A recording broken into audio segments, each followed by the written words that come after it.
Allahu Akbar, Allahu Akbar. Nabi Ibrahim Allah itu adalah bapak tauhid. Nabi lain sebelum Ibrahim juga bapak tauhid. Tapi bapak tauhid yang paling terkenal adalah Nabiullah Ibrahim.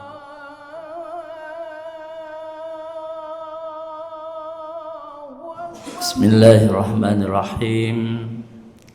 Assalamualaikum warahmatullahi wabarakatuh. Alhamdulillahi rabbil alamin. Wabihi nasta'inu ala umurid dunya waddin. Asyhadu an la ilaha illallah wahdahu la syarikalah. Wa asyhadu anna Muhammadan abduhu wa rasuluh. Allahumma salli ala sayyidina Muhammad wa ala alihi wa sahbihi ajma'in, amma ba'du. Qala Allah Ta'ala fil Qur'anil Karim, a'udzu billahi minasyaitonir rajim, bismillahirrahmanirrahim, inna a'tainakal kautsar fasholli li rabbika wanhar, inna syani'aka wal abtar. Sadaqallahul adzim. Puji syukur senantiasa kita panjatkan kehadirat Allah, pencipta semesta alam. Allah tempat kita meminta pertolongan, baik urusan dunia maupun urusan akhirat kita. Selawat dan salam kepada junjungan alam Nabi besar Muhammad sallallahu alaihi wasallam beserta keluarga dan sahabat beliau sekalian. Yang kami hormati guru-guru kami yang hadir di subuh yang mulia ini, hadirin wal hadirat yang dirahmati Allah, tamu-tamu kami yang datang dari luar kota, juga dari mancanegara, dari Malaysia biasanya. Selamat datang di kota Serambi Mekah, Banda Aceh. Mudah-mudahan betah di kota tercinta ini.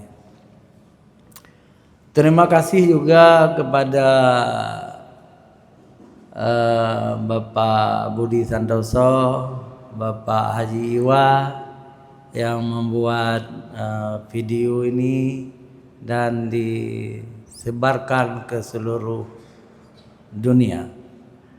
Kenapa kita katakan di seluruh dunia? Yang paling banyak menonton ceramah kita ini justru di Thailand Selatan, Patani. Kemudian di Malaysia, justru Aceh bukan nomor 1. Di Aceh nomor 3. Yang paling banyak dinonton di Thailand, orang-orang Melayu di sana. Yang kedua di Malaysia, yang ketiga di Aceh. Yang keempat di Australia, di Arab Saudi, di Denmark, orang-orang Aceh juga di sana. Dikirim ke seluruh dunia sehingga penontonnya menurut Bapak Haji Ewa sudah 100.000 lebih penontonnya. Alhamdulillah. Ini adalah kolaborasi. Jadi dakwah ijtimai, dakwah bersama. Jadi man dalla ala khairin falahu mislu ajrim fa'ilih. Barang siapa mengajarkan sesuatu kebaikan kepada orang lain, lalu orang lain itu menyampaikannya, maka Allah akan memberi pahala yang sama banyaknya. Penceramah, pemilik tempat, yang membuat YouTube, yang menyebarkannya, Allah akan memberi pahala yang cukup banyak. Hadirin wal hadirat yang dirahmati Allah, pagi ini juga ada anak-anak kita dari SMP 2 Matang Gelempang 2. Tadi ada salat di sini, mungkin udah keluar, nggak apa-apa. Mereka studi banding bersama gurunya. Ya, selamat juga tiba di Banda Aceh. Hadirin wal hadirat yang dirahmati Allah, pagi ini kita mengambil sebuah teladan dari sebuah keluarga yang luar biasa, yakni keluarga Nabiullah Ibrahim alaihissalam, keluarga Ismail, Nabi Ismail alaihissalam, dan ibunya Siti Hajar. Itu ada 3 sosok yang kita perkenalkan pagi ini. Kenapa kita pilih 3 sosok ini? Ada kaitannya dengan kurban, ya, kurban dalam Islam. Kurban itu perintah Allah seperti firman Allah tadi yang telah saya bacakan, inna a'tainakal kautsar, sesungguhnya Allah telah memberi nikmat yang banyak kepadamu Muhammad, fasalli, maka salatlah, fasalli li rabbika, salatlah kepada Tuhanmu, wanhar, dan berkorbanlah, inna syani'aka wal abtar, sesungguhnya orang yang putus dari rahmat Allah adalah orang-orang yang membencimu Muhammad, membenci syariatmu. Kemudian dalam salat juga kita sering mengucapkan inna salati wa nusuki wa mahyaya wa mamati lillahi rabbil alamin. Ini juga ayat Quran. Sesungguhnya salatku, wa nusuki, kurbanku, nusuk itu kurban, wa mahyaya, hidupku, wa mamati, matiku, lillahi rabbil alamin, kepada Allah subhanahu wa ta'ala yang maha tinggi. Hadirin wal hadirat yang dirahmati Allah subhanahu wa ta'ala, Nabi Ibrahim itu adalah bapak tauhid.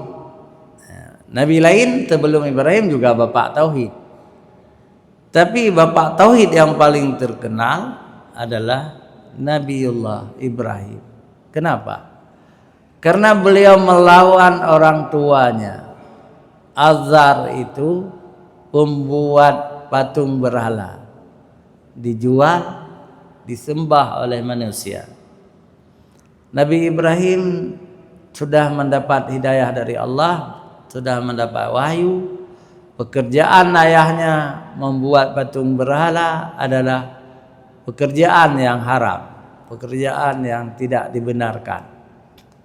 Lalu Nabi Ibrahim berdakwah kepada ayahnya, wahai ayahku, kenapa engkau membuat patung berhala dengan tanganmu, lalu engkau sembah? Patung itu tidak bisa berbicara, tidak bisa memberi makan kepada kita, dan tidak ada kekuatan apapun. Tapi ayah Nabi Ibrahim tetap tidak mau beriman, tidak mau mendengar ayahnya, sehingga Nabi Ibrahim berdoa kepada Allah, ya Allah, berilah hidayah kepada orang tuaku Azar.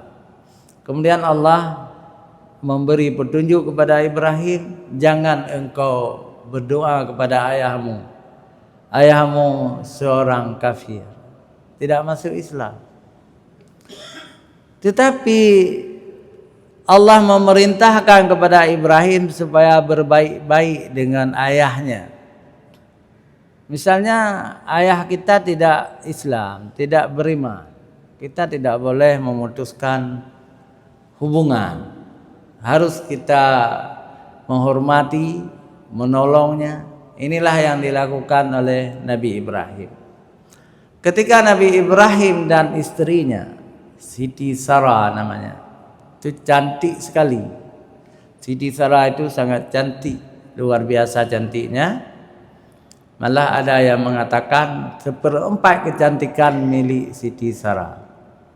Setengah kecantikan dimiliki oleh Siti Hawa, istri Nabi Adam. Itu cantik sekali. Tapi 1/4-nya dimiliki oleh Siti Sarah, istri Nabi Ibrahim. Baru kecantikan-kecantikan yang lain untuk istri-istri kita, untuk anak-anak kita. Jadi itu sudah sedikit kecantikannya. Misalnya laki-laki yang paling ganteng Nabi Yusuf, itu sangat ganteng. Setengah dari kegantengan itu dimiliki oleh Yusuf. Setengah lagi, seperempat dimiliki oleh Nabi Muhammad sallallahu alaihi wasallam. Kita kembali kepada Siti Sarah. Ibrahim dulu kita kenal. Ibrahim itu orang Babilonia, orang Irak, Arab Irak, orang Irak. Babilonia itu Irak. Kemudian hijrah ke Mesir bersama istrinya, membawa ayahnya yang kafir. Jadi Adar itu dibawa, dihormati walaupun dia tidak beriman. Dibawa oleh Nabi Ibrahim ke Mesir. Kemudian ke Palestina. Jadi ayahnya meninggal di Palestina. Ayah Adar namanya. Itu dalam sejarah Islam, Azar, dalam Al-Quran Azar. Tetapi menurut orang Kristen, ayah Nabi Ibrahim itu Tarah namanya. Itu biasa, beda-beda kita dengan orang itu. Hadirin wal hadirat yang dirahmati Allah. Karena tidak mau beriman, kemudian Allah melarang Ibrahim meminta doa kepada ayahnya. Dan yang cukup menarik, hari akhirat nanti. Hari akhirat nanti, ayahnya datang sama Ibrahim. Anakku, selamatkanlah aku dari api neraka. Ayahku, aku tidak bisa menyelamatkanmu. Aku di dunia telah pernah mengajak engkau supaya beriman, tapi kamu tidak beriman. Kata Nabi Ibrahim. Kemudian ayahnya tidak melepaskan berpegang erat di kaki Ibrahim. Dipegang erat-erat karena api neraka itu bernyala-nyala. Dipegang erat-erat kaki anaknya Nabi Ibrahim, berubahlah wajahnya.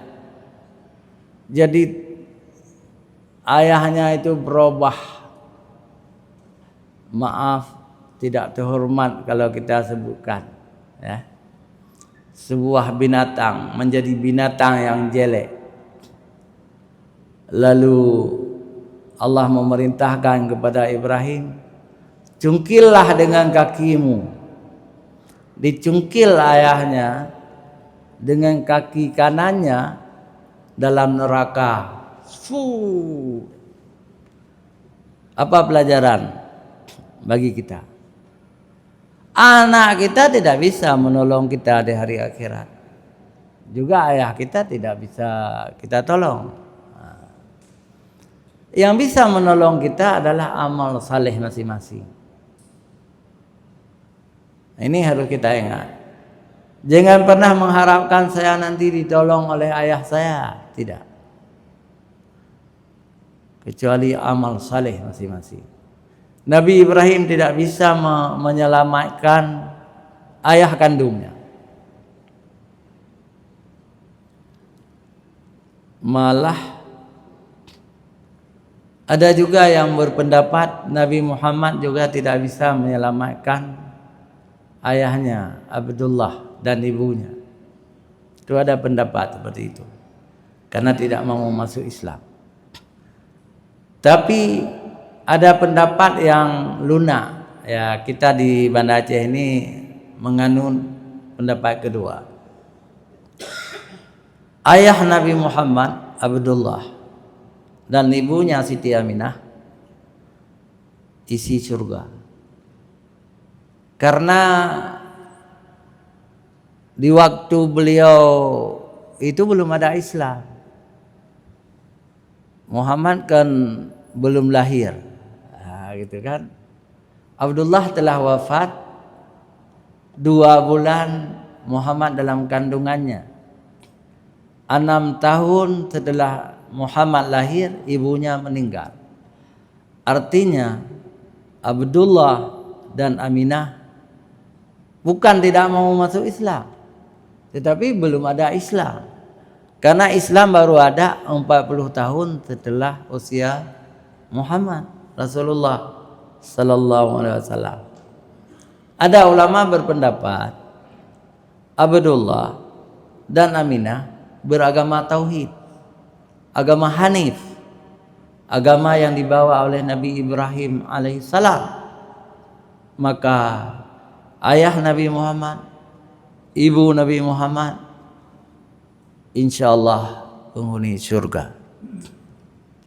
Hadirin wal hadirat yang dirahmati Allah, Nabi Ibrahim banyak anaknya. 2 orang anak Nabi Ibrahim menjadi nabi. Yang pertama Nabi Ismail alaihissalam. Nah, itu yang dikorbankan menurut Islam. Menurut Al-Quran, yang dikorbankan oleh ayahnya Ibrahim adalah Ismail. Kemudian Allah menggantikan dengan seekor kibas bidzibahin azim, kibas yang besar. Selamat, tidak dipotong leher Ismail. Ini menurut Quran, menurut Islam. Bagaimana menurut orang-orang Yahudi, orang-orang Kristen? Mereka tidak percaya. Yang dikorbankan oleh Abraham itu Ibrahim, adalah Iska. Iska itu Ishak. Mereka berdakwah mengatakan tidak benar Islam itu. Yang benar adalah yang dikorbankan oleh Ibrahim adalah Ishak. Kita umat Islam tidak boleh ikut mereka. Kita wajib mengikuti Al-Quran. Karena kitab suci kita adalah Al-Quranul Karim, juga hadis-hadis sahih dari Nabi Muhammad, bahwa yang dikorbankan adalah Ismail alaihissalam. Ini perbedaan akidah. Kalau ada orang Islam menganggap Ishak yang dikorbankan, jadi kafir kita. Jangan coba-coba, itu akidah. Menurut kita orang Islam, yang dikorbankan, yang diperintahkan dikorbankan adalah Ismail alaihissalam. Nah, siapa nama ibu Ismail? Nama ibu Ismail adalah Siti Hajar. Siti Hajar. Siapa dia? Siti Hajar ibunya orang Mesir. Orang Mesir ibunya. Cuma yang menarik ayahnya. Ayah Siti Hajar orang Yunani. Orang Eropa. Orang Yunani, di zaman itu Yunani menjajah Mesir. Orang Yunani banyak di Kairo, banyak di kota-kota Mesir. Jadi seorang pemuda Yunani kawin dengan seorang perempuan Mesir, lahirlah Siti Hajar. Tapi kemudian Siti Hajar statusnya rendah, jadi budak. Jadi budak dia. Ketika Nabi Ibrahim dan Siti Sarah hijrah dari Babilonia, Irak menuju Mesir, ditangkap oleh Raja Dalim. Namanya raja itu adalah Ulwan, ya, Ibnu Ulwan. Lalu ingin diperkosa Siti Sarah yang cantik jelita, istri Nabi Ibrahim. Ditanya oleh raja itu, Sinan namanya. Sinan bin Ulwan lengkapnya. Siapa ini? Ini saudaraku, kata Ibrahim. Karena kalau dikatakan ini istriku akan dirampok, diperkosa. Tapi kalau dikatakan ini saudaraku, adikku, tidak akan dirampok. Tapi namanya nafsu manusia, ya. Tetap diambil. Ibrahim dimasukkan dalam penjara, istrinya bersama Raja Zalim itu. Lalu nafsunya ingin memperkosa, tangannya bergerak ingin memegang Siti Sarah. Apa yang terjadi? Siti Sarah itu aulia Allah, keramat dia. Tangannya tidak bisa bergerak lagi, mau menjamah memegang, tangannya tidak bergerak lagi.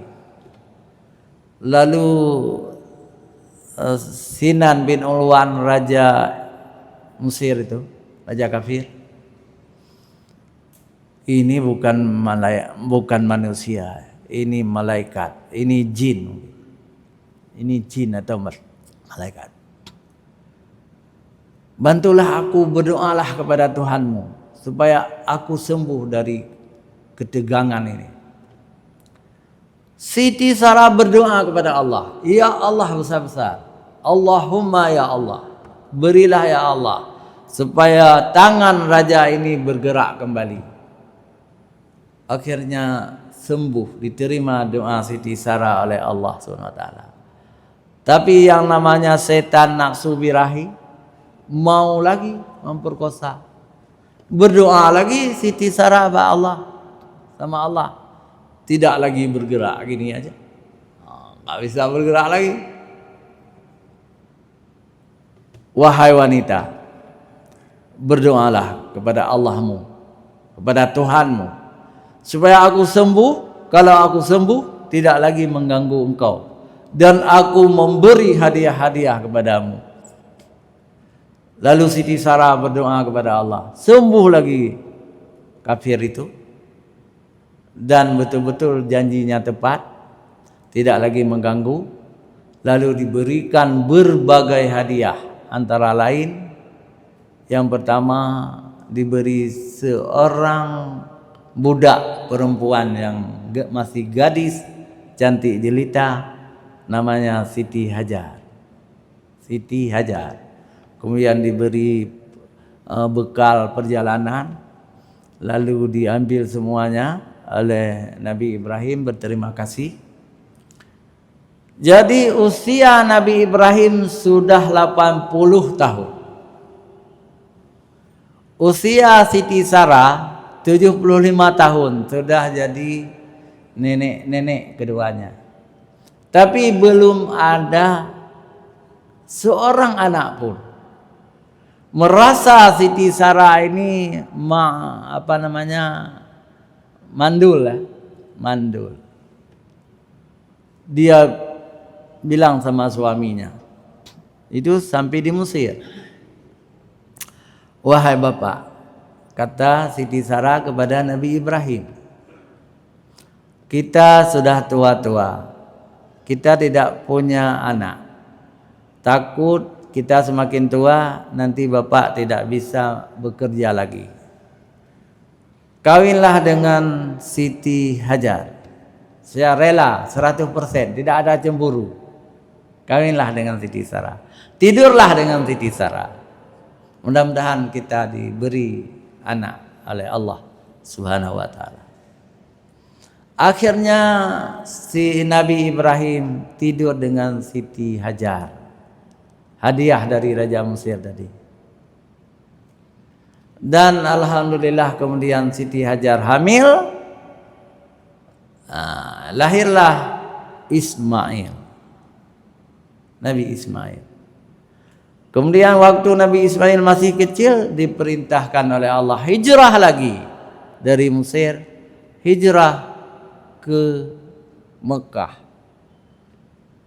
Nabi Ibrahim membawa Siti Hajar. Siti Sarah tidak dibawa, tetap di Mesir. Ada yang mengatakan di Syam. Syam itu Suriah, tapi ada juga yang berpendapat di Palestina.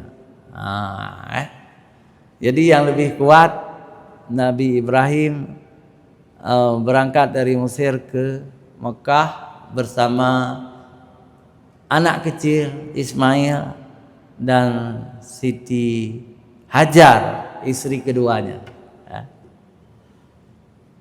Sampai di Mekah nanti, Ibrahim langsung pulang ke negeri Syam. Pulang. Tapi Siti Hajar, Bapak mau kemana?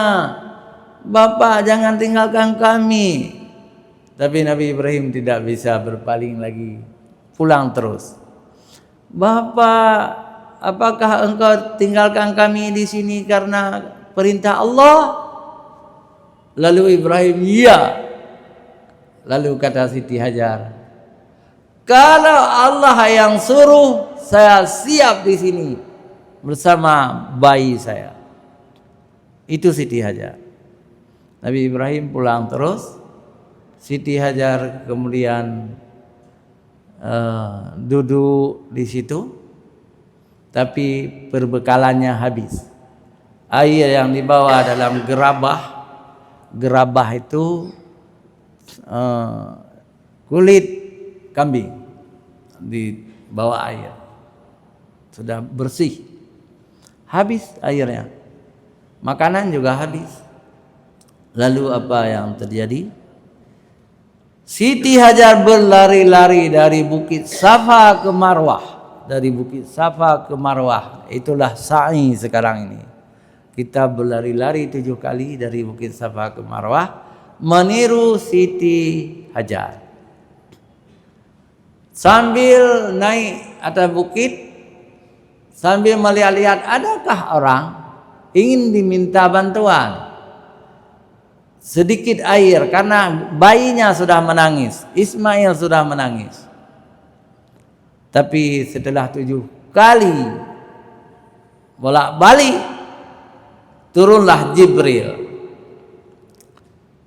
menghantam tanah dengan sayapnya, akhirnya keluar air Zam-Zam. Siti Hajar cepat-cepat menyebutnya Zam-Zam, artinya berhenti. Kalau tidak disebut Zam-Zam, dia akan mengalir jadi sungai, tembus ke laut. Tapi berkat doa Siti Hajar, berkumpul air itu sampai sekarang menjadi sumur Zam-Zam, sumur yang istimewa.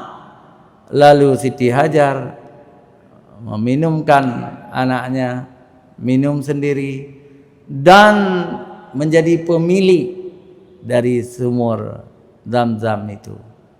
Lalu datang musafir-musafir, datang burung-burung, minum di situ, dibiarkan, sedekah untuk burung-burung. Untuk musafir tentu ada peraturannya, boleh mengambil sekedarnya. Kalau ingin ambil lebih, tentu harus juga membantu Siti Hajar dan Ismail. Ditinggalkan makanan-makanan, roti-roti sebagai imbalan. Hadirin wal hadirat yang dirahmati Allah, inilah sumur Zam-Zam yang usianya kalau sejak Nabi Ibrahim sampai sekarang 4.000 tambah 2.000, 6.000 tahun. 6.000 tahun, tapi tidak pernah kering. Dan air terbaik di dunia, air Zam-Zam itu. Sudah diperiksa oleh ahli-ahli dari Jepang, air terbaik di dunia. Tidak pernah kotor, tidak pernah tercemar. Bisa diminum langsung, tidak perlu dimasak. Dan tidak ada air di dunia ini seindah Zam-Zam. Agama lain juga ada air sucinya, agama Hindu, agama Buddha. Tapi ternyata setelah dibawa ke laboratorium, air mereka kotor. Zam-zam dibawa juga ke laboratorium di Jepang, di London, tetap bersih airnya. Ini air dari surga, luar biasa, tidak pernah kering. Hadirin wal hadirat yang dirahmati Allah, ada 3 sosok yang menjadi teladan bagi kita. Jadi Ibrahim sebagai suami, Hajar sebagai istri, dan anak Ismail alaihissalam.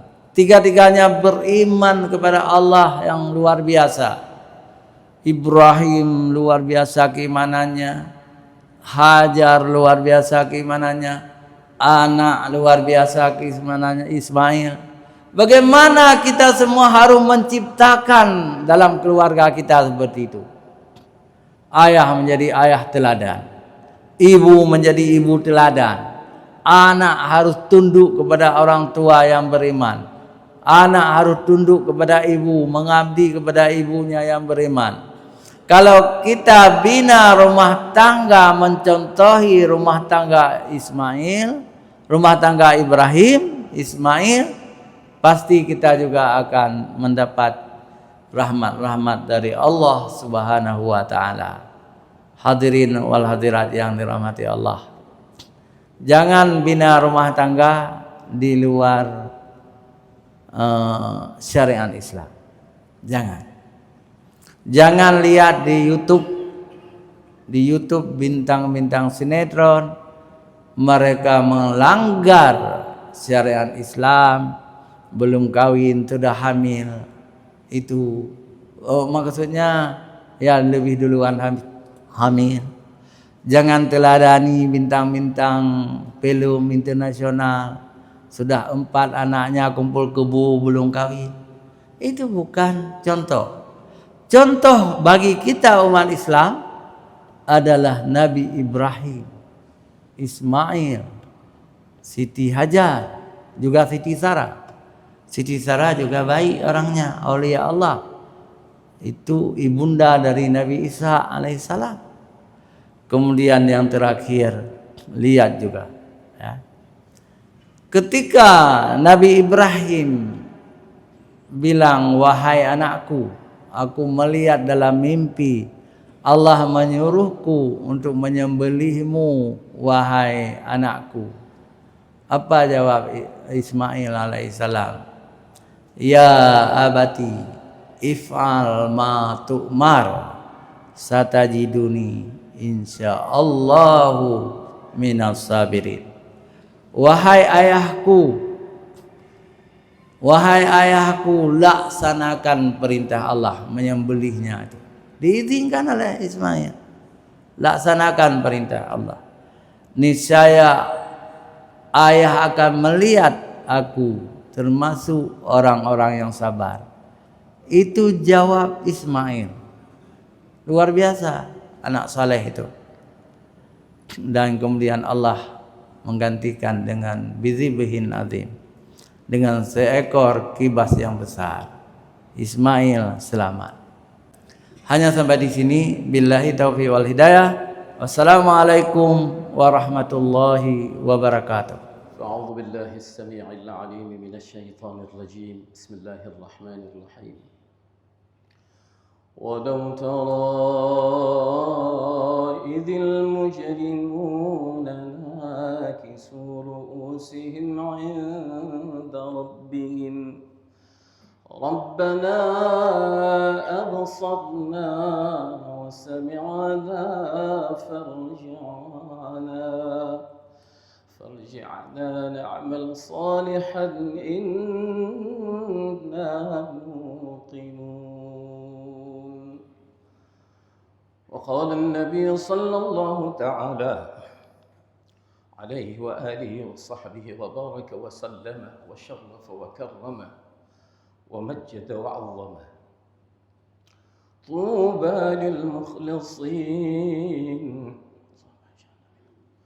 أولئك مصابيح الدجى تتجلى عنهم كل فتنة ظلما ويقول المؤمنون هينون لينون كالجمل الآنف إن قيل إن